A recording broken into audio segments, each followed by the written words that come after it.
Hello and welcome back. So we said, in addition to R square, in addition to significance of the coefficients, you need to see F test.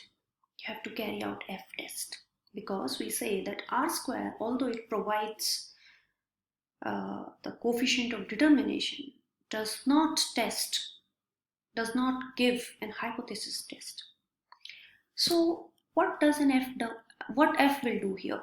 Okay, see this. F test statistics works on this null hypothesis that all regression coefficients are equal to 0. In our case of Reliance and Bombay Stock Exchange, we had one X in R, or you can say one independent variable, that is the BSE Sensex returns. Had it been more than one in the model, so F statistics says that all regression coefficients are equal to 0. Beta naught is 0, beta 1 is 0. If there are more independent variables in my model, so beta 2, beta 3, beta 4, beta 5 all are 0. If they are 0, that means they are not. If the beta is 0, definitely the x will also become 0. That entire term becomes 0. And if that happens, we can say that the model has no predictive power, right? Because beta, when multiplied with your independent variables, gives you a variation or change in your dependent variable. But if that is not there, there is no predictive power. So the moment there is some value of beta, as well as it is significant, it is tested by t-test for individual independent variables. So what t does? T tests that the coefficient of this independent variable is equal to 0. If it will reject this hypothesis when the p-value is less than 0.05. But what F does? F says that all regression coefficients are equal to 0. So it is that, therefore it is called as overall test of significance. So the model can have 1, 2, 3, 4 independent variables, and their coefficients can be tested for significance with the help of t-test, applying the logic that the p-value should be less than 0.05, less than 0.05, less than 0.05. But if you have to check the overall test of significance, that is given by F value. Okay. So t-test can evaluate only one term at a time, whereas the F-test evaluates the entire model. That is what the F does. So it should be seen in addition to other statistics that we have discussed so far. But let's say, can there be a situation wherein the overall test or the F can find the coefficients are significant jointly, while the t-test can fail to find the significance individually? There can be a situation like that, wherein there may be individual independent variables. Some of them are being significant, others are not significant, but the overall test of significance, that is F, says the model is significant. So what do you do in that case? You don't have to do anything. You have to state your results as it is. You don't have to work with a premise that these are going to be my results. Whatever are the results, you need to state them. Okay. One more statistics, जिसका reference मैंने थोड़ी देर पहले दिया है, standard error. And if you recall, I said the standard error should be less. For academic research, people run after R square. Let's achieve high R square.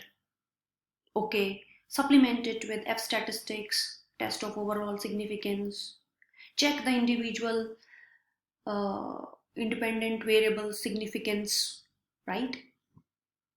But in practical, in corporate, right, what happens is people are more interested that what is the behavior or the outcome that this model is proposing with the reality.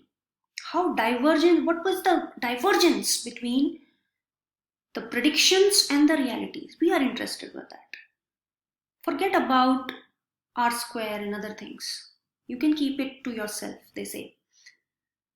Tell us how far it is from reality. So in this case, standard error, which is the absolute measure of typical distance that the data points fall from the regression line, valid for both linear and non-linear models. I will give you a simple question here which will make it more clear to you. If we all know that R square is, let's say, 76.1%, we don't know how wrong the model is on an average. 76.1% is a good R square value. You need a high R square to produce precise predictions, but you don't know how high it must be exactly. Number one, let's assume that our predictions must be, our company says that the predictions must be plus minus 5% of the observed values to be useful. We don't care your R square. Tell me all my predicted values are within this range of plus and minus 5%. If we know only that the R square is 76.1%, can we determine whether our model is sufficiently precise or not? Model is precise when this gap is least or falls within the boundary set. If the company requires higher precision, it will set the boundaries as plus 2, minus 2%. But in our example, we are saying, okay, we are leveraging it by giving plus 5 and minus 5% in this case. So can we determine that our model is sufficiently precise? No, we cannot. We can't tell using R square. Is there a way out? Yes. Standard error. Smaller value of standard error is an answer to it. Okay, so standard error gives you the precision of, or the gap between the actual and predicted is less. Lesser values means less. So in addition to other things, if you quote or mention standard error, then you make it more and more useful and practical in the real life scenario rather than just sticking to the academic research. Okay, let's quickly move on to one more statistics, which is adjusted R square. If your model has more than one independent variables, you should look for adjusted R square in place of R square. And it is a practice, and it is seen that as and when you increase the number of independent variables into your model, right, your adjusted R square increases. Okay, so that's what. It generally comes to play its role when you have to make selection from more than one models. Okay. Last and equally important is to know what is statistical significance. Throughout, we talk about statistical significance. You say this is the relationship, this is the explanatory power and everything, right? But are these relationships positive, negative, direct, indirect? Do they have some rationale behind it? There is some strong reason for it, or these are by chance? Okay. So numbers play a very weird game. You put something into the software, it will produce some relationships. But if it is supported by the they are just tested for statistical significance, then nothing like it. Okay. So statistical significance claims that a result from the data generated by testing or experimentation is not likely to occur randomly or by chance, but is instead likely to be attributable to a specific cause.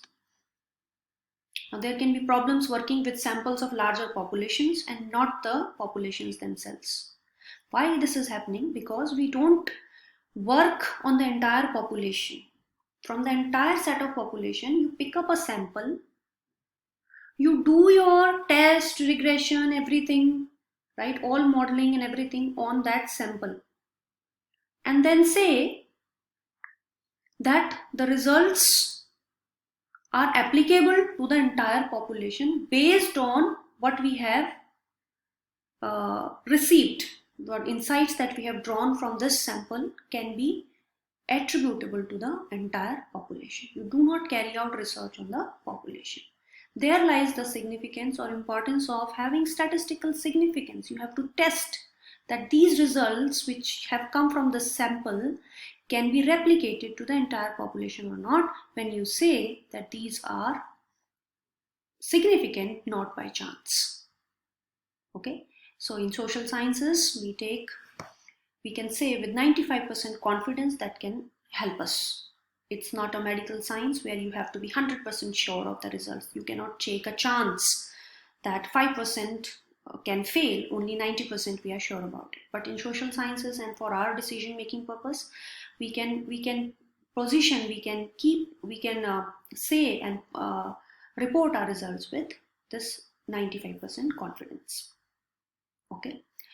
So just because two data series hold a strong correlation with one another, this does not imply causation.